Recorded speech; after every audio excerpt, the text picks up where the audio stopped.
నమస్తే ఫ్రెండ్స్, నేను మీ Shravani Harsha. Welcome back to our channel. ఇవాళ మన కథ ఎవరి అదృష్టం ఎప్పుడు ఎలా మారుతుందో ఎవ్వరికీ తెలియదు. కథని చివరి వరకు వినండి. నచ్చితే కనుక ఖచ్చితంగా తప్పకుండా ఒక్క లైక్ చేయండి. ఈ కథ పైన మీ విలువైన స్పందనని కామెంట్ రూపంలో మాకు తెలియజేయండి. కొత్త వారు ఎవరైనా చూస్తున్నట్లయితే మన ఛానల్ని సబ్స్క్రైబ్ చేసుకోండి. వచ్చే వారం మన 5వ వివాహ వార్షికోత్సవం జరగబోతోంది. నేను మీకు ఏం బహుమతి ఇవ్వాలని నువ్వు అనుకుంటున్నావు అనగానే స్వాతి, మీరు నాకెప్పుడు ఇంతవరకు ఇవ్వని బహుమతి, నా దగ్గర అస్సలు లేని బహుమతి నాకు ఈ వార్షికోత్సవానికి కావాలి. నా దగ్గర చాలా నగలున్నాయి. పోయిన సంవత్సరమే మీరు నాకు డైమండ్ నెక్లెస్ కూడా తెచ్చిచ్చారు. మరి ఇప్పుడేమిస్తారు అనగానే మహేష్, నేను నీకోసం ఒక సర్ప్రైజ్ ఇవ్వబోతున్నాను.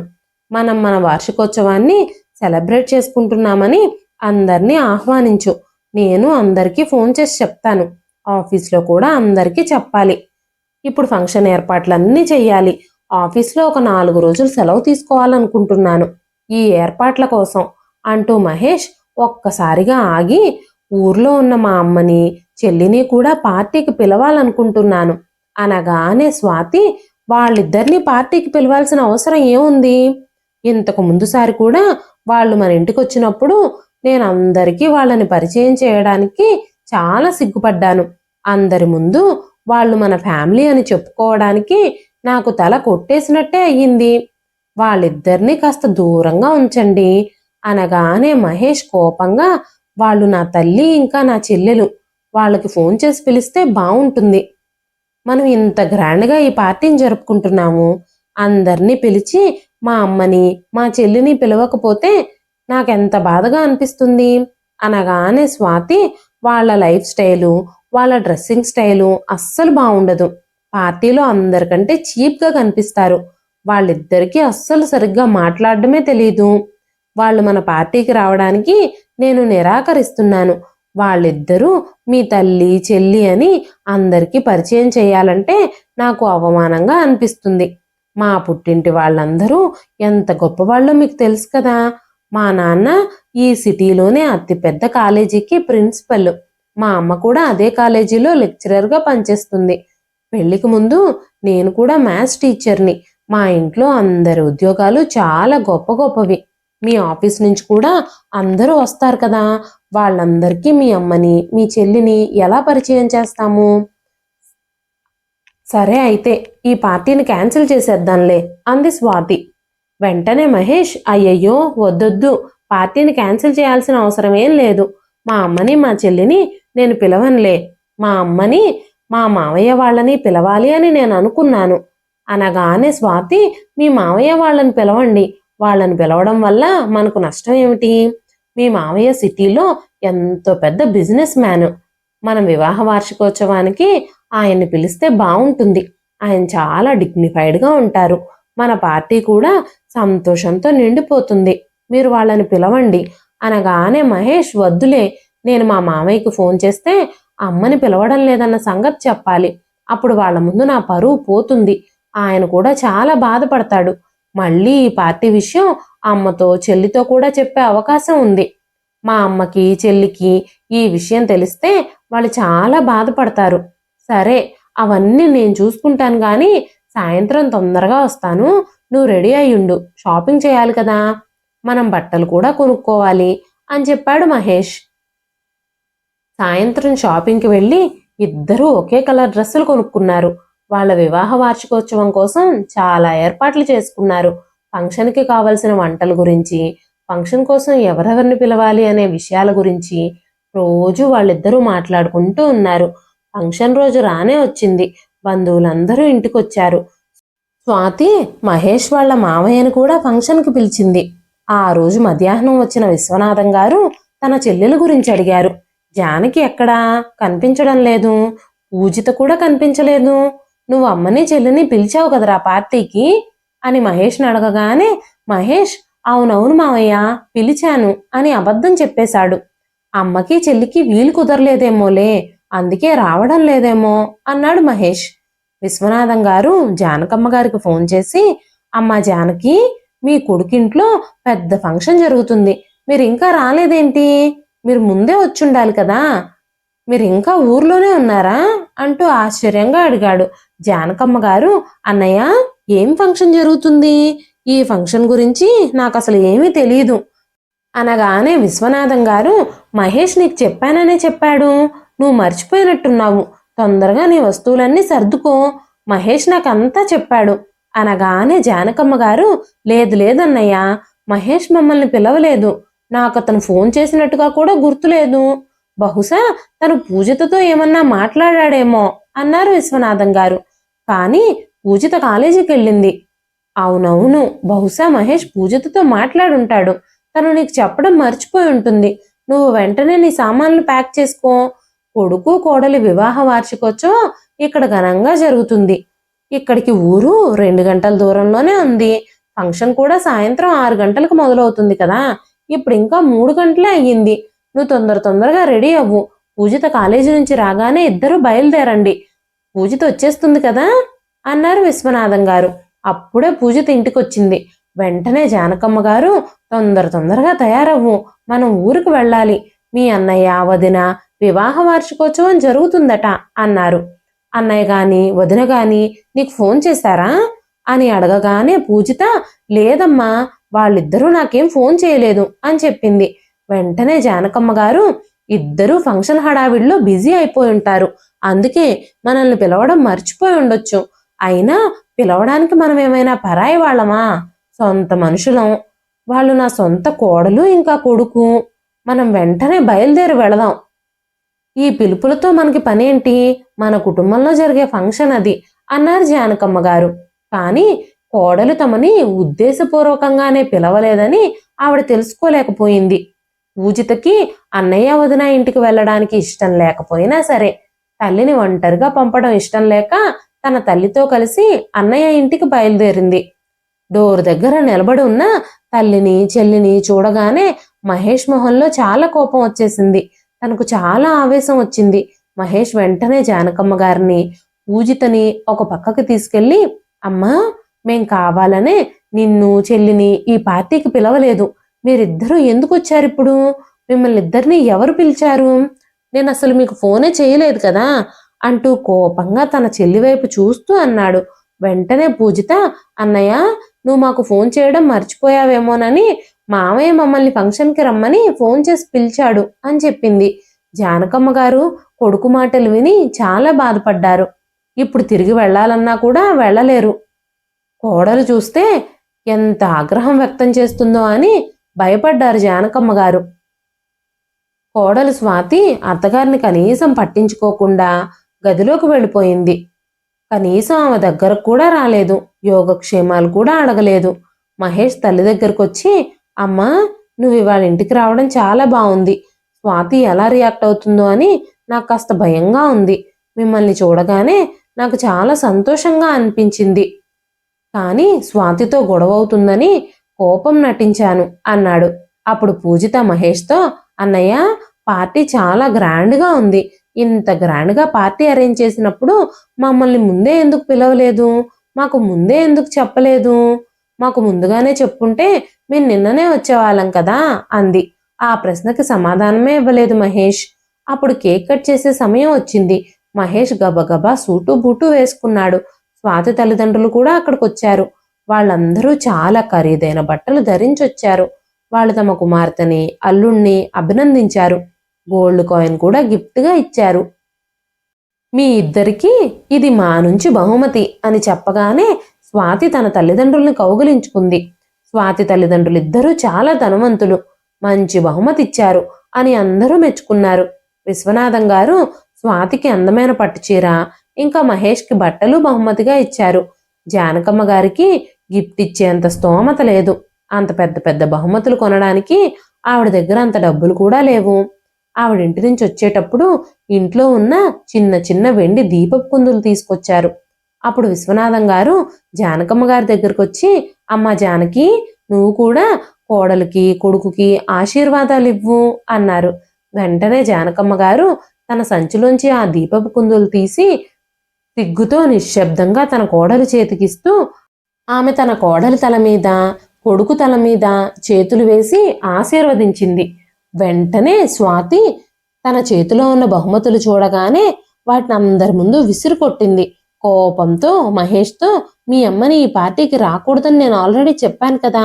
మీ అమ్మ చెల్లెలు వేసుకున్న బట్టలు చూడండి, అందరి ముందు నాకెంత అవమానంగా ఉందో. అందరూ మనకు చాలా ఖరీదైన బహుమతులు ఇచ్చారు. ఇంత చీప్ బహుమతి నాకివ్వడానికి మీకు అసలు కొంచెం కూడా సిగ్గులేదా? మీరు ఇంత పెద్ద పార్టీని చెడగొట్టాల్సిన అవసరం ఏముంది అని జానకమ్మ గారితో అనగానే జానకమ్మ గారి కళ్ళు కన్నీళ్లతో నిండిపోయాయి. ఆమె కోడలతో ఏం చెప్పాలో తెలియక సంకోచించి తడబడుతూ, అమ్మా స్వాతి, మా అన్నయ్య అకస్మాత్తుగా ఫోన్ చేసి మమ్మల్ని పిలిచాడు. ముందే తెలుసుంటే నేను వేరే ఏదైనా బహుమతి కొని తీసుకొచ్చుండేదాన్ని. ఇంట్లో ఈ వెండి దీపపు కుందులు మాత్రమే ఉన్నాయి, అందుకే వాటిని తీసుకొచ్చేశాను. ఇవి కాకుండా నేనేమైనా తెచ్చుంటే బావుండేది అన్నారు జానకమ్మ గారు. స్వాతి ముందు మహేష్ కూడా ఏమీ మాట్లాడలేదు. కానీ పూజిత మాత్రం ఆ అవమానాన్ని భరించలేకపోయింది. ఆ దీపపు కుందులు తీసుకొని, అమ్మ ఎంతో ప్రేమతో మీకోసం ఇవి ఇచ్చింది, కానీ మీరు వీటిని అంత అగౌరవపరిచి ఎందుకు విసిరేశారు? కనీసం బహుమతిని బహుమతిగా కూడా గౌరవించలేరా? నువ్వు గౌరవించకపోయినా పర్వాలేదు, అందరి ముందు అమ్మని అవమానించొద్దు అంది. ఆ మాటలకి స్వాతికి చాలా కోపం వచ్చింది. వెంటనే స్వాతి మహేష్తో, మీ చెల్లెలు చూడు నన్ను ఎంతలా అవమానిస్తుందో అంటూ కోపంగా చెప్పింది. వెంటనే పూజిత, మమ్మల్ని ఇక్కడికి పిలిచి ఇంతలా అవమానించాల్సిన అవసరం ఏమిటి? మేము హాయిగా ఊర్లోనే ఉండేవాళ్ళం. మేమేమి మీ మీద ఆధారపడి తినడం లేదు, కష్టపడి సంపాదించుకుంటున్నాము, మా కష్టార్జితమే తింటున్నాము అని మాట్లాడుతూ ఉండగానే మహేష్ ఇద్దరికి సర్ది చెప్పి, పూజిత, నువ్వు అనవసరంగా కోపం తెచ్చుకొని మా పెళ్లి రోజును పాడు చేయాలని చూస్తున్నావా అని చెప్పగానే పూజిత అక్కడి నుంచి పక్కకు వెళ్ళిపోయింది. స్వాతి, నువ్వు ఈ విషయాలన్నీ వదిలేసేయి. నీకోసం నేను ఏం బహుమతి తెచ్చానో చూడు. నేను నీకు సర్ప్రైజ్ ఇస్తానని ఆల్రెడీ చెప్పాను కదా, కానీ నేను ఏ బహుమతి ఇవ్వబోతున్నానో అసలు ఆ బహుమతి గురించి నువ్వు అడగనే లేదు. నేనేం గిఫ్ట్ తెచ్చానో ఊహించి చూడు అనగానే స్వాతి ఆలోచిస్తూ ఉంది. అంతలోనే మహేష్ నవ్వుతూ తన జేబులోంచి కార్ కీస్ తీసి తన ఇంటి ముందు పార్క్ చేసిన పెద్ద కార్ లాక్ ఓపెన్ చేశాడు. సౌండ్ రాగానే అందరూ బయటకు చూశారు. అప్పుడు మహేష్ ఆ కారు తాళాలని స్వాతి చేతిలో పెడుతూ, చూడు స్వాతి, నేను నీకోసం ఏం తెచ్చాను అనగానే స్వాతి, మీరు నా కోసం ఇంత మంచి బహుమతి ఇచ్చారా అంది. అందరూ ఆ బహుమతిని చూసి ఆశ్చర్యపోయారు. కానీ జానకమ్మ గారు, పూజిత మాత్రం ఒక మూలలో కూర్చొని ఆ పార్టీని ఆస్వాదించడానికి అస్సలు ఇష్టపడలేదు. మారుతున్న తన అన్నయ్య రూపురేఖలు చూసి పూజిత ఏమీ తినలేకపోయింది, తాగలేకపోయింది. తనకు చాలా బాధగా ఉంది. అమ్మా, నువ్వు అన్నయ్య కోసం జీవితాంతం కష్టపడ్డావు. అన్నయ్య నీకు ఇంతకు ముందు ఏం చెప్పేవాడు? అమ్మా, నాకు ఉద్యోగం వచ్చాక నేను నిన్ను మహారాణిలా చూసుకుంటాను, నిన్ను ఏ పని చెయ్యనివ్వను, నేను నిన్ను కాలు కూడా కింద పెట్టకుండా చూసుకుంటాను అని ఎన్ని గొప్పలు చెప్పేవాడు. నువ్వు కూడా నీ కొడుకు నీ కష్టాన్ని తొలగిస్తాడు, నీ బాధలన్నీ మర్చిపోయేలా చేస్తాడని ఆశపడ్డావు. కానీ ఇప్పుడు వదిన నిన్నింతలా అవమానిస్తే అన్నయ్య ఒక్క మాట కూడా మాట్లాడలేదు. పెళ్లికి ముందు తను నీకు చాలా వాగ్దానాలు చేశాడు, నాకు కూడా చేశాడు. నా ఇష్టం వచ్చినంత వరకు చదివిస్తానన్నాడు. కానీ తర్వాత చాలా క్లిష్ట పరిస్థితుల్లో ఉన్న మనల్ని నిర్దాక్షిణ్యంగా వదిలేశాడు. నా పెళ్లికి కూడా డబ్బుకి లోటు రానివ్వను అన్నాడు. కానీ కనీసం నా కాలేజీ ఫీజు కోసం అన్నయ్యను డబ్బులు అడిగితే అన్నయ్య ఆ డబ్బులు కూడా పంపలేదు అంది పూజిత. భార్య ప్రవర్తనకి మహేష్కి కూడా చాలా కోపంగా ఉన్న పార్టీ వాతావరణాన్ని చెడగొట్టడం ఇష్టం లేదు. అందుకే ఇక నిశ్శబ్దంగా ఉన్నాడు. అందరూ వెళ్ళిపోయిన తర్వాత మహేష్ జానకమ్మ గారిని పిలిచి, అమ్మా, అందరి ముందు నిన్ను చాలా అవమానించిన నా భార్య నీకు క్షమాపణలు చెప్పాలని కూడా అనుకోవడం లేదు. నన్ను క్షమించమ్మా. అందరి ముందు స్వాతి నిన్ను అవమానిస్తున్నా నేనేమీ మాట్లాడలేకపోయాను. స్వాతికి నేనేం చెప్పలేకపోయాను. నేను అందరి ముందు తనకు ఎదురు చెప్పలేను. ఎందుకంటే నేను తనతో ఏమైనా చెప్తే తను ఆ తర్వాత నాతో ఎంత గొడవ పడుతుందో నీకు తెలియదు. అందుకే నేనేమీ అనలేకపోయాను. నిన్ను తను అవమానిస్తూ ఉంటే నాకు చాలా బాధ కలిగింది. కానీ నేనేం చెయ్యలేకపోయాను. నన్ను క్షమించమ్మా అన్నాడు. మహేష్ ఆ మాటలు విన్న పూజిత, అన్నయ్య, నువ్వు వదినతో మాట్లాడడానికి అంత ఇబ్బంది ఏమిటి? నీ తల్లిదండ్రుల్ని తను అవమానించినప్పుడు నువ్వు ఎదుర్కొంటేనే కదా తను ఆ తర్వాత మమ్మల్ని గౌరవిస్తుంది. వాళ్ళ తల్లిదండ్రుల్ని నువ్వెంత గౌరవిస్తున్నావు, కానీ వదిన మాత్రం అమ్మని గౌరవించనే గౌరవించదు. ఈ విధంగా నువ్వు ఎప్పుడూ వాళ్ళ తల్లిదండ్రులతో మాట్లాడలేదు, కానీ వదిన మాత్రం అమ్మతో ఇలాగే మాట్లాడుతుంది అంది పూజిత. మహేష్ ఏ సమాధానము చెప్పకుండా మౌనంగా ఉన్నాడు. అప్పుడు పూజిత, అన్నయ్య, అమ్మని నన్ను నువ్వు పార్టీకి ఎందుకు పిలవలేదో నాకు ఇప్పుడిప్పుడే అర్థమవుతుంది. మామయ్య పట్టుబట్టడంతోనే మేమిద్దరం ఇక్కడికి వచ్చాము, లేకుంటే మేమిద్దరం అసలు వచ్చేవాళ్లమే కాదు అంది. వెంటనే మహేష్, మీరిద్దరూ కాస్త అర్థం చేసుకోవడానికి ప్రయత్నించండి. స్వాతి వాళ్ళ నాన్నగారి వల్లే కదా నాకు ఈ ఉద్యోగం వచ్చింది. ఆ విషయం నీకు తెలుసు కదా. స్వాతి వాళ్ళ నాన్న నన్ను ఈ ఉద్యోగానికి సిఫారసు చేశాడు. అందుకే నేను ఆయన చేసిన మేలుకి కృతజ్ఞతగా ఉన్నాను. నేనేమైనా మాట్లాడితే స్వాతికి చాలా కోపం వస్తుంది. అప్పుడు కూతురు బాధపడడం చూస్తే స్వాతి వాళ్ళ నాన్న నన్ను ఉద్యోగం నుంచి తీయించేయొచ్చు అనగానే పూజిత, వావ్ అన్నయ్య, నీకు వదిన వాళ్ళ నాన్నంటే ఎంత గౌరవం. ఆయన నీకు జాబ్ ఇప్పించారంతే, కానీ అమ్మ నిన్ను చిన్నప్పటి నుంచి కష్టపడి పెంచకపోతే, చదివించకపోతే నీకు ఈ ఉద్యోగం వచ్చుండేదా? కనీసం నువ్వు డిగ్రీ వరకైనా చదవగలిగేవాడివా? అమ్మ నిన్ను చదివించబట్టే నీకు ఈ ఉద్యోగం వచ్చింది. ఉద్యోగం ఇప్పించిన మీ మామగారిని నువ్వింత గౌరవిస్తున్నావు, కానీ నిన్ను కష్టపడి చదివించి ప్రయోజకుణ్ణి చేసిన మన అమ్మని మాత్రం నువ్వు గౌరవించడం లేదు. నీ సామర్థ్యాలపై నీకు నమ్మకం లేదేమో, అందుకే నువ్వు ఆయన రికమెండేషన్ మీద ఉద్యోగం చేస్తున్నావు. కానీ నేను నీకులాగా కాదు. నేను ఎప్పుడూ అమ్మని గౌరవిస్తాను. ఎవరైనా అమ్మని అవమానిస్తే నేను అస్సలు ఊరుకోను. అమ్మా, ఇప్పుడు మనం ఇక ఈ ఇంట్లో ఉండలేము. ఇక్కడ మనకి ఎలాంటి హక్కు లేదు అనగానే విశ్వనాథం గారికి కూడా చాలా కోపం వచ్చింది. అమ్మా జానకి, మీరిద్దరూ నాతో పాటు మా ఇంటికి రండి అన్నారు. అయినా సరే మహేష్ తల్లిని చెల్లిని అస్సలు ఆపలేదు. తల్లిని చెల్లిని ఇంట్లో ఉంచుకున్నా తన భార్య అవమానిస్తుందని మహేష్కి బాగా తెలుసు. అందుకే వాళ్ళిద్దరినీ ఉండమని అడగనే లేదు. అంతేకాకుండా మహేష్ తన తల్లితో చెల్లితో ఎక్కువసేపు మాట్లాడితే స్వాతికి అస్సలు ఇష్టం ఉండదు. తన రూమ్లో కూర్చొని అస్సలు బయటికి రాదు. హాల్లో బయట కూర్చుని మహేష్ తన తల్లితో మాట్లాడుతున్నాడు. స్వాతి మాత్రం కోపంతో రగిలిపోతుంది. వెంటనే స్వాతి మహేష్ దగ్గరకొచ్చి, నువ్వు ఇంకా ఇక్కడే కూర్చొని ఏం చేస్తున్నావు? నాకు చాలా పనులున్నాయి.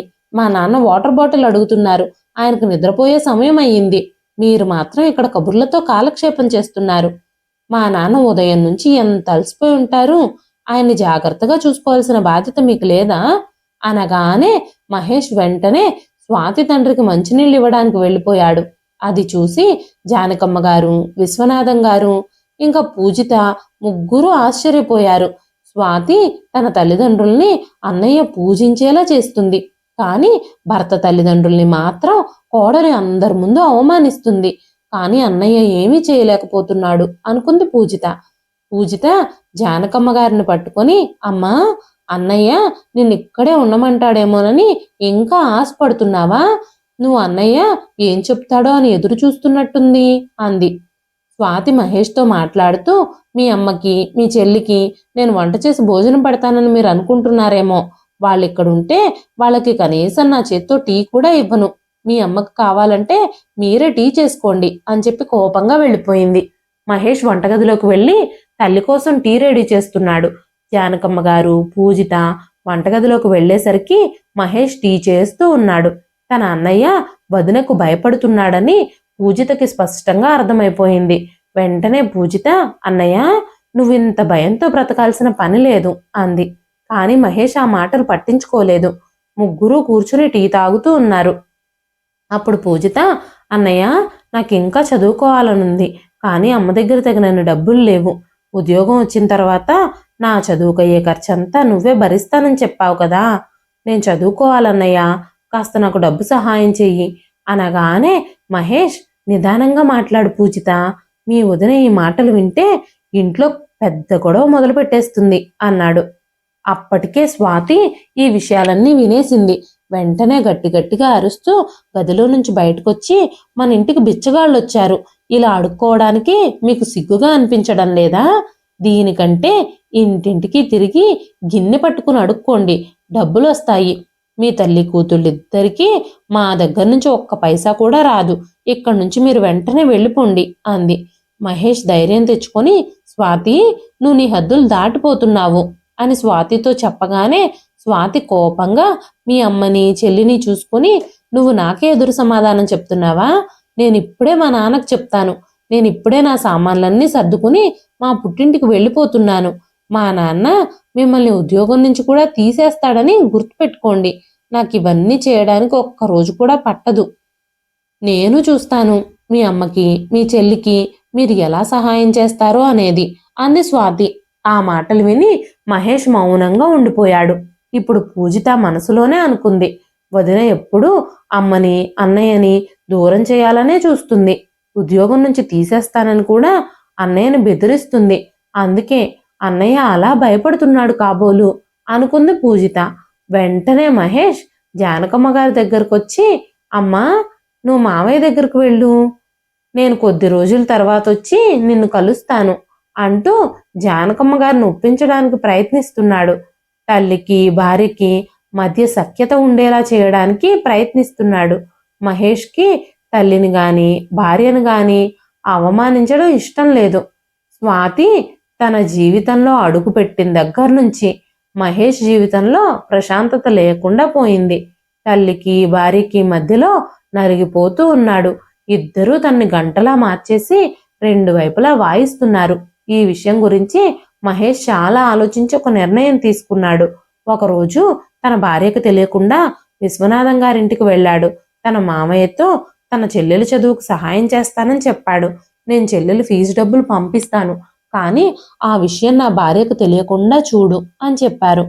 నా జీతం ఎంతొస్తుందో స్వాతికి తెలుసు కాబట్టి నేను ఒక్కసారిగా ఎక్కువ డబ్బులు పంపించలేను. నా ఖర్చుల కోసం కొంత డబ్బు నా దగ్గర ఉంచుకుంటాను కదా, ఆ డబ్బులో కొంత నేను మీకు ప్రతి నెల పంపుతూనే ఉంటాను అంటూ విశ్వనాథం గారితో చెప్పాడు. అక్కడే ఉన్న పూజిత ఏమీ మాట్లాడలేదు. ఫీజు డబ్బులు కట్టలేని కారణంగా పూజిత పై చదువులు పూర్తి చేయలేకపోయింది. మహేష్ పంపించే డబ్బు తన కాలేజీ ఫీజుకి అస్సలు సరిపోలేదు. పూజిత 14 ఏళ్ల వయసున్నప్పటి నుంచే మిషన్ కుట్టడం నేర్చుకుంటూ ఉండేది. ఇప్పుడైతే పూజిత డిజైనర్ డ్రెస్సులు కూడా కుడుతుంది. పెద్ద పెద్ద సెలబ్రిటీలు వేసుకునే డ్రెస్సులు లాంటివి, అలాంటి తరహాలోనే తను డ్రెస్సులు డిజైన్ చేస్తుంది. ఆమె తన చుట్టుపక్కల వారికి డ్రెస్సులు కుట్టినప్పుడల్లా తన ఫోన్లో వీడియో తీసి యూట్యూబ్లో అప్లోడ్ చేయడం మొదలుపెట్టింది. పూజిత కుట్టు పని చేయడం ద్వారా డబ్బులు సంపాదించడం ప్రారంభించింది. విశ్వనాథం గారికి పిల్లలు లేని కారణంగా పూజితని తన ఇంట్లోనే ఉంచుకోవాలనుకున్నారు. విశ్వనాథం గారి భార్య దగ్గరే పూజిత కుట్టు మిషన్ కుట్టడం నేర్చుకునేది.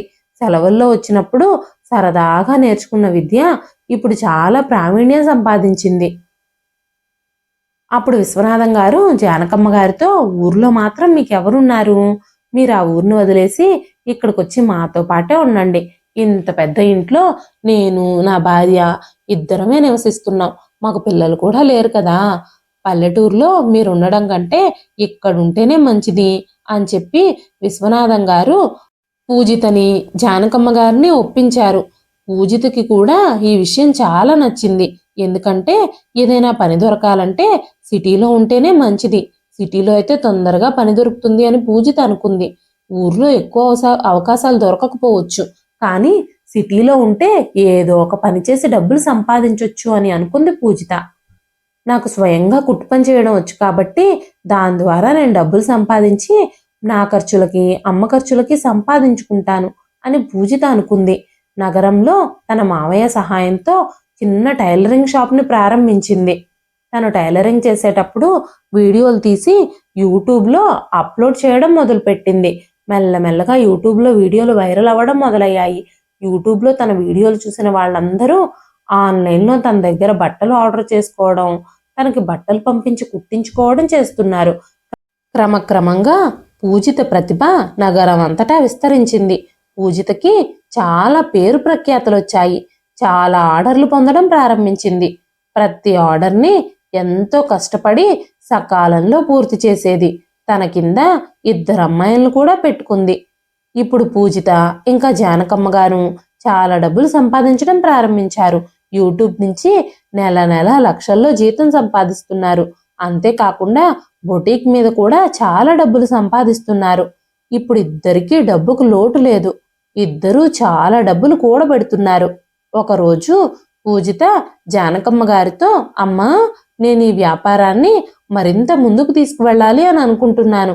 నేను ఇంకా ఇంకా ఎదగాలనుకుంటున్నాను అని చెప్పగానే జానకమ్మ గారు కూడా, అమ్మా పూజిత, నువ్వేం చేయాలనుకుంటున్నావో నీకు నచ్చినట్టుగా చెయ్యి, నేను నీకు అండగా నిలబడతాను అని చెప్పారు. విశ్వనాథం గారు కూడా పూజితకి అండగా నిలబడ్డారు. విశ్వనాథం గారికి పిల్లలు లేని కారణంగా పూజితని కన్న కూతుర్లా భావించేవారు. వ్యాపారంలో పూజిత ముందుకు సాగిపోతూనే ఉంది. ఒక్క క్షణం కూడా వెనకపడలేదు. ఈరోజు పూజిత సిటీలోనే ఒక పెద్ద షోరూంకి ఓనర్ అయ్యింది. ఆ షోరూంలో 30 మంది దాకా పనివాళ్ళు ఆమె కిందే పనిచేస్తున్నారు. పూజిత ఇప్పుడు డిజైన్లు మాత్రమే సిద్ధం చేస్తుంది. మిగిలిన పనులన్నీ పనిచేసేవాళ్లే చేస్తారు. మరోవైపు మహేష్ ఒక నెల రోజులు ఆఫీస్ పని మీద వేరే ఊరికి వెళ్ళాడు. స్వాతి తమ్ముడికి కూడా పెళ్లి సెటిల్ అయింది. అప్పుడు స్వాతి మహేష్తో, మహేష్, పెళ్లికి ఇంకా తక్కువ రోజులే ఉన్నాయి, నువ్వు తొందరగా తిరిగి వచ్చేసేయి, లేకపోతే మా అమ్మా నాన్నలు చాలా బాధపడతారు అని చెప్పినప్పుడు మహేష్, నేను తొందరలోనే వచ్చేస్తాను, నేను ముందుగా రావడానికే ప్రయత్నిస్తాను అని చెప్పాడు. అప్పుడు స్వాతి, నువ్వు కూడా ఊర్లో లేవు, అమ్మకు కూడా అక్కడ పెళ్లి పనులు చాలా ఉన్నాయి, నేను కూడా ఇంట్లో ఒంటరిగా ఉంటున్నాను, అమ్మ పదే పదే ఫోన్ చేస్తుంది, నేను పెళ్లికి అన్ని సన్నాహాలు చేసుకోవాలి కదా, బట్టలు, నగలు, చాలా వస్తువులు కొనుక్కోవాలి కదా, నేను కూడా మా అమ్మ వాళ్ళ ఇంటికి వెళతాను అని మహేష్ని అడిగినప్పుడు, సరే, నీ ఇష్టం వచ్చినట్టు చేసుకో, ఆలోచించి నీకు ఏది నచ్చితే అది చెయ్యి అని చెప్పాడు మహేష్. ఆ రోజే స్వాతి తన తల్లిదండ్రుల ఇంటికి వెళ్ళింది. అప్పుడు స్వాతి వాళ్ళమ్మ, స్వాతి, ఈ సిటీలోనే కొత్తగా జానకి కలెక్షన్స్ అన్న పేరుతో ఒక పెద్ద షోరూమ్ ఓపెన్ అయ్యింది. అందులో డిజైనర్ డ్రెస్సులు, వెడ్డింగ్ కలెక్షన్స్ చాలా ఉన్నాయట. మన చుట్టుపక్కల వాళ్ళందరూ చెప్పుకుంటున్నారు. మొన్నే మన ఇంటి దగ్గరలో ఒక పెళ్లి జరిగింది. ఆ పెళ్లి కోసం తెచ్చిన అందమైన లెహంగాని నేనైతే అలా చూస్తూ ఉండిపోయాను అనగానే, స్వాతి, ఏం చెప్తున్నావమ్మా నువ్వు? కొత్త బట్టల షోరూమ్ తెరిచారా? చాలా బాగుంది, ఈ విషయం నాకు తెలియనే తెలీదు అనగానే స్వాతి తల్లి, అవునమ్మా, అది తెరిచి కూడా 2-3 నెలలే అవుతుంది అనగానే స్వాతి, సరే అమ్మా, మనం తమ్ముడు పెళ్లికి సంబంధించిన బట్టలు మొత్తం ఆ షోరూంలోనే కొందాం అంది. స్వాతి తన తల్లితో కలిసి ఆ షోరూం దగ్గరికి రాగానే లోపలికి వెళ్ళి మంచి డిజైనర్ డ్రెస్సులు కొనడానికి వెతుకుతూ ఉంది. ఆ షోరూం చాలా అద్భుతంగా ఉంది. చాలా కలెక్షన్స్ ఉన్నాయి. ఆ షోరూం మొత్తం 4-5 అంతస్తుల్లో కట్టుంది. ప్రతి అంతస్తులోనూ ప్రత్యేక సౌకర్యాలున్నాయి. ఒక భాగంలో పట్టు చీరలు, ఇంకో భాగంలో లెహంగాలు, సూట్లు, 4వ అంతస్తులో పిల్లల బట్టలు అందుబాటులో ఉన్నాయి. ఈ షోరూం చాలా పెద్దగా ఉంది. ఈ నగరం మొత్తానికి ఇదే సెంటర్ ఆఫ్ అట్రాక్షన్ గా ఉంది. పెళ్లికి కావలసిన షాపింగ్ మొత్తం ఇక్కడే చేయొచ్చు. వేరే షాప్కి వెళ్లాల్సిన పనే లేదు. అందరి బట్టలు ఒకే చోట దొరుకుతాయి అనుకున్నారు తల్లి కూతుళ్ళిద్దరూ. స్వాతి లెహంగా సెలక్షన్ ఫ్లోర్కి వెళుతూ ఉండగా అక్కడ 2 సెక్యూరిటీ గార్డులు నిలబడున్నారు. ఇద్దరూ కలిసి డోర్ ఓపెన్ చేశారు. లోపల ఉన్న దృశ్యం చూసి స్వాతి కళ్ళు పెద్దవయ్యాయి. ఇప్పటి వరకు అంత అందమైన లెహంగాని స్వాతి చూడనే లేదు. అది సినిమాల్లో హీరోయిన్లు వేసుకునేటట్టుగా ఉంది. ఓ పెద్ద డిజైనర్ ఈ లెహంగాలన్నిటినీ డిజైన్ చేసి ఉండాలి. ప్రతి లెహంగా ఒక్కదానికంటే మరొకటి భిన్నమైన డిజైన్లలో ఉంది. స్వాతి తనకి కావలసినవన్నీ తీసుకున్న తర్వాత బిల్ చేయించడానికి తన తల్లితో కలిసి బిల్ కౌంటర్ దగ్గరకు చేరుకుంది. అక్కడ ఒక కుర్చీలో కూర్చున్న జానకమ్మ గారిని చూడగానే, ముసలావిడ, ఇక్కడెందుకు కూర్చున్నావు? ఇంత పెద్ద షోరూంలో ఏం కొనడానికి వచ్చావేంటి? ఇంత పెద్ద షోరూంలో కనీసం ఒక్క చీరైనా కొనుక్కోగలిగే స్తోమత నీకుందా? ఇక్కడ కుర్చీలో కూర్చుని నువ్వేం చేస్తున్నావు? నువ్వు నిశ్శబ్దంగా ఇక్కడ కూర్చున్నావు. నిన్ను ఇంకా ఇక్కడ ఎవరు చూసినట్టు లేరు. సెక్యూరిటీ వాళ్ళు నిన్ను చూస్తే బయటకు గెంటేస్తారు అంది.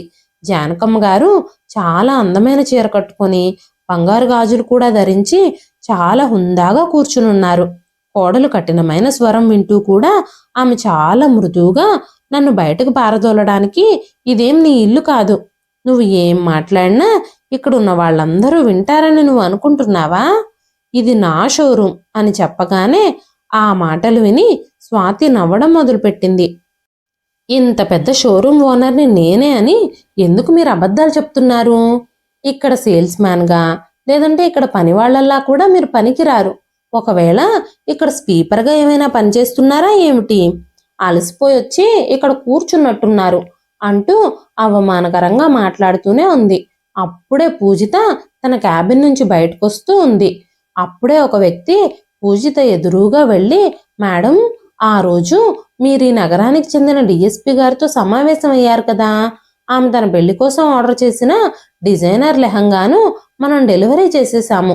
కొత్త డిజైన్లను చూడడానికి సాయంత్రమే ఆవిడ మనల్ని కలవడానికి ఇక్కడికి వస్తానన్నారు. మీరు ఆవిడ కోసం కొత్త కొత్త డిజైన్లన్నీ సిద్ధం చేసి ఉంచండి అని చెప్పారు. అందరూ పూజితని మేడం మేడం అని పిలుస్తున్నారు. జానకమ్మ గారు, నువ్వు ఇంకా ఈ షోరూమ్ నాదే అని నమ్మలేకపోతున్నావా? ఇది నా కూతురుది. నువ్వు మా షోరూమ్కి బట్టలు కొనడానికి వచ్చావు. నువ్వు వస్తున్నప్పుడు కనీసం నేమ్ ప్లేట్ని చూడలేదా? షోరూమ్కి పెట్టిన బోర్డును ఒక్కసారి కూడా చదవలేదా? ఈ షోరూమ్ నా పేరు మీదే తెరిచింది నా కూతురు అని చెప్పిన మాటలకి స్వాతి మొహం కత్తివేటుకు నెత్తురు చుక్క రానట్టు తెల్లగా పాలిపోయింది. చాలాసేపు తన విగ్రహంలా నిలబడిపోయింది. ఇంత పెద్ద షోరూమ్ని తల్లి కూతుర్లిద్దరూ ఎలా ప్రారంభించారు? అంత డబ్బు వాళ్ళకి ఎక్కడి నుంచి వచ్చింది? స్వాతికి అర్థం కాలేదు. జానకమ్మ గారు ఇంకా పూజిత మెరుపులు చూసి స్వాతికి లోపలే మండిపోతోంది. తన తమ్ముడు పెళ్లికి షాపింగ్ చేస్తున్న ఆనందం కూడా తన ముఖంలోంచి ఆవిరైపోయింది. షోరూమ్ యజమానులుగా తన అత్తగారిని ఆడపడుచుని చూడగానే తన సంతోషం మొత్తం మాయమైపోయింది. ఇప్పుడు పూజిత స్వాతి పైనే దృష్టి పెట్టినప్పుడు స్వాతి ఒక లెక్కంగా తీసుకొని బిల్ కౌంటర్ దగ్గరకు వెళ్తుంది. ఆ ఇద్దరికీ ఆ లెహంగా అమ్మకూడదని పూజిత సంకేతాలిచ్చింది. బిల్లింగ్ చేస్తున్న వ్యక్తి స్వాతితో, దయచేసి క్షమించండి మేడం, మీరు ఈ లెహంగాని కొనలేరు. ఇది పైనుంచి వచ్చిన ఆర్డర్ అని చెప్పాడు. తన దగ్గర డబ్బులున్నా కూడా ఆ డ్రెస్ని కొనలేనందుకు చాలా అవమానంగా భావించింది స్వాతి. వెంటనే స్వాతి పూజిత దగ్గరకు వచ్చి చిన్నగా గొనుకుతూ, నాకు ఈ లెహంగా కావాలి, నాకు చాలా బాగా నచ్చింది, దీనికి కావాలంటే నేను ఎక్కువ రేటు కూడా ఇస్తాను అని చెప్పినప్పుడు పూజిత సున్నితంగా తిరస్కరించింది. ఇది చాలా పెద్ద నగరం, చాలా షాపులున్నాయి. మీరెక్కడి నుంచైనా మీ పెళ్లి కోసం షాపింగ్ చేసుకోండి, అంతే తప్ప నేను డిజైన్ చేసిన ఈ లెహంగాలని మీకు అమ్మనే అమ్మను అంది పూజిత. స్వాతి అవమానంతో ఆ షోరూమ్ నుంచి బయటకొచ్చింది. స్వాతి తన తమ్ముడు పెళ్లికి చాలా సందడి చేయాలని ఎన్నో ప్లాన్లు వేసుకుంది. కానీ ఇప్పుడు తన అత్తగారిని ఆడపడుచుని ఆ షోరూంలో చూసి పెళ్లి మీద తనకున్న ఆసక్తి కూడా తగ్గిపోయింది. పెళ్లి రోజు రానే వచ్చింది. మహేష్ నుంచి ఫోన్ వచ్చింది. పెళ్లి టైం దగ్గర పడుతుంది, మీరు ఇంకా మా అమ్మ వాళ్ళింటికి రాలేదేంటి అంది స్వాతి. ఆ మాటలకి మహేష్కి కూడా చాలా కోపం వచ్చింది. స్వాతి ఇంకేమీ మాట్లాడకముందే, నేను ఆ పెళ్లికి రాలేను, నా ఆఫీస్ వర్క్ ఇంకా ఫినిష్ అవ్వలేదు. నువ్వు చెప్పినట్టల్లా గంగిరెద్దులా తలూపుతూ నీకిష్టం వచ్చినట్టు నేను ఆడలేను. నీ బెదిరింపులు జీవితాంతం వింటూనే ఉన్నాను, కానీ ఇప్పుడు మాత్రం నేను నీ మాట వినను. ప్రతి క్షణం నా ఉద్యోగం తీయించేస్తానని నువ్వు బెదిరిస్తూనే ఉన్నావు. నీ బెదిరింపులకు గురయ్యే ఆ ఉద్యోగం చేయకూడదని నేను అనుకుంటున్నాను. అందుకే నేను కష్టపడి ఒక ఉద్యోగం సంపాదించాను. మీ నాన్న రికమెండ్ చేసి నాకిప్పించిన ఈ ఉద్యోగం నేను ఇక చెయ్యాలనుకోవడం లేదు అని చెప్పి మహేష్ ఫోన్ డిస్కనెక్ట్ చేసేశాడు. మహేష్ తన తమ్ముడు పెళ్లికి రాకపోవడంతో స్వాతికి చాలా కోపం వచ్చింది. పెళ్ళైన తర్వాత స్వాతి ఇంటికి తిరిగి వచ్చేసరికి మహేష్ కూడా ఇంటికొచ్చాడు. స్వాతి మహేష్తో చాలా గొడవ పడింది. కానీ మహేష్ ఆ మాటలు ఏమీ పట్టించుకోలేదు. మహేష్ చిన్న ఉద్యోగం చేయడం ప్రారంభించాడు. స్వాతి అవసరాలన్నీ ఆ చిన్న ఉద్యోగంతో నెరవేరవు.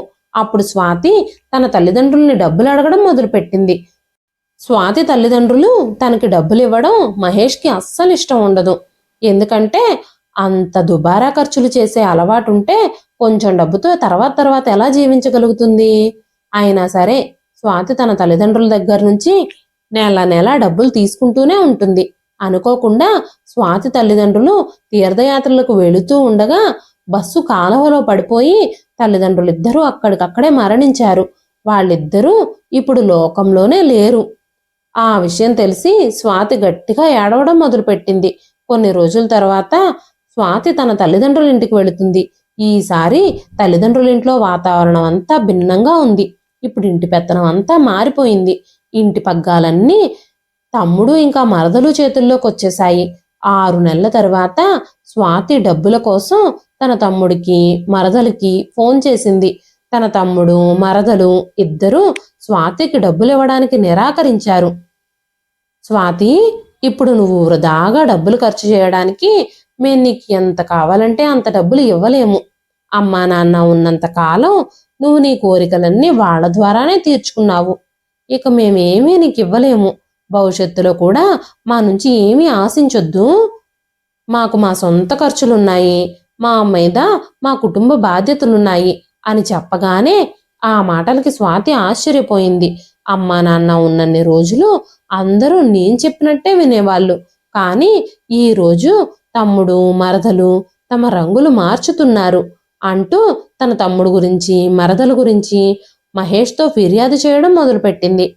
నా తమ్ముడు మరదలు చాలా చెడ్డవాళ్ళు, నాకు డబ్బులు ఇవ్వడానికే నిరాకరించారు అనగానే మహేష్, నీ తమ్ముడు మరదలు చెడ్డవాళ్ళైతే నువ్వు కూడా చెడ్డదానివే కదా. నువ్వు మా చెల్లెలు చదువు కోసం డబ్బులు ఇవ్వడానికి ఆ రోజు నిరాకరించావు కదా. ఎప్పుడు చూసినా నువ్వు దుబారా ఖర్చులే చేస్తూ ఉంటావు కాబట్టి వాళ్ళు నీకు డబ్బు ఇవ్వడానికి నిరాకరించారనుకుంటా. కానీ నువ్వు నా చెల్లెలి చదువుకు కూడా డబ్బులు ఇవ్వకుండా నన్ను ఆపేశావు. డబ్బు ఇవ్వకపోవడం సరికదా, కనీసం వాళ్ళని ఇంట్లో కూడా ఉంచుకోనివ్వలేదు. అప్పుడు నువ్వు చేసిన క్రియలకి ఫలితంగా ఆ భగవంతుడు నిన్నిప్పుడు శిక్షిస్తున్నాడు. నీ విషయంలో ఇలా జరుగుతూ ఉంటే నువ్వెందుకు బాధపడుతున్నావు? నువ్వు దీనికి అర్హురాలివే. నువ్వు మా అమ్మని మా చెల్లెల్ని చాలా అవమానించావు అంటూ మహేష్ పాత విషయాలన్నీ స్వాతికి గుర్తు చేయడం మొదలుపెట్టాడు. తన అత్తగారితో ఆడపడుచుతో మాట్లాడిన మాటలన్నీ స్వాతికి గుర్తుకొస్తున్నాయి. అప్పుడు స్వాతి మహేష్తో, మహేష్, మీ అమ్మ ఇంకా చెల్లెలు ఇదే నగరంలో ఉన్నారు. వాళ్ళిక్కడ ఒక పెద్ద షోరూం తెరిచారు. మనం ఇంత కష్టాల్లో ఉంటే మీ అమ్మ దగ్గరకు వెళ్ళి సహాయం అడగొచ్చు కదా. దయచేసి నా మాట వినండి అంది స్వాతి. తన చెల్లెలు చాలా పేరు ప్రఖ్యాతులు సంపాదించింది అని తెలిసి మహేష్ చాలా సంతోషించాడు. తన తల్లి చెల్లి పురోగతిని చూడాలని మరుసటి రోజే మహేష్ జానకి కలెక్షన్స్ దగ్గరికి చేరుకున్నాడు. ఆ షాప్ని చూసి చాలా సంతోషించారు. షాప్ చాలా బాగుంది. మహేష్ని చూడగానే పూజిత ఇంకా జానకమ్మ గారు పరిగెత్తుకుంటూ వచ్చారు. అన్నయ్య, ఎలా ఉన్నావు నువ్వు? నిన్ను చూసి చాలా రోజులైపోయింది. చాలా రోజుల నుంచి నువ్వు షాప్కి వస్తావేమోనని ఎదురు చూస్తూ ఉన్నాను. ఈ రోజు వచ్చావు అనగానే మహేష్, నాకు చాలా సంతోషంగా ఉంది. నువ్వు ఎంత గొప్ప విజయం సాధించావు. ఇంత పెద్ద షోరూంని తెరిచావు. నీ విజయానికి నేను చాలా సంతోషిస్తున్నాను.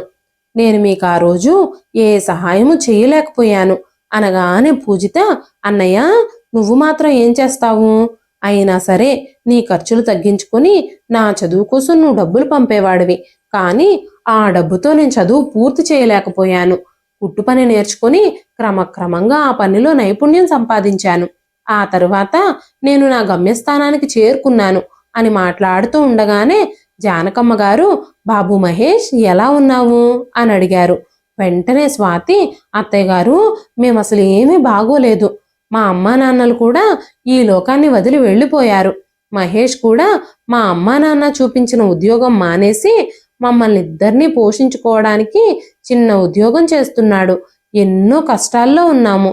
ఇప్పుడు మీ దగ్గర అంత డబ్బుంది కదా. మీ కొడుకు కోడలు కష్టాల్లో ఉన్నారు.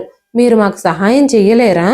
మీరే మాకు సహాయం చెయ్యకపోతే వేరే వాళ్ళు మాకు ఎలా సహాయం చేస్తారు అనగానే పూజిత, మేము ఒకరోజు డబ్బులు లేక డబ్బు కోసం ప్రాధేయపడి ఎవరి ముందైతే చేతులు చాపామో వాళ్లే మా ముందుకొచ్చి ఈ రోజు డబ్బులు అడుగుతున్నారు. మీకు పంచేంత డబ్బులు మా దగ్గర లేవు. నువ్వు వెంటనే నా షోరూం దగ్గర నుంచి ఇప్పుడే బయలుదేరి వెళ్ళిపో. మేం మీకు ఎలాంటి సహాయము చెయ్యము అని చెప్పింది పూజిత.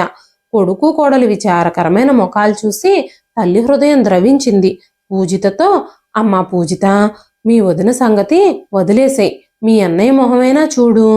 అన్నయ్య ఎప్పుడూ నీ మంచే కోరుకున్నాడు కదా.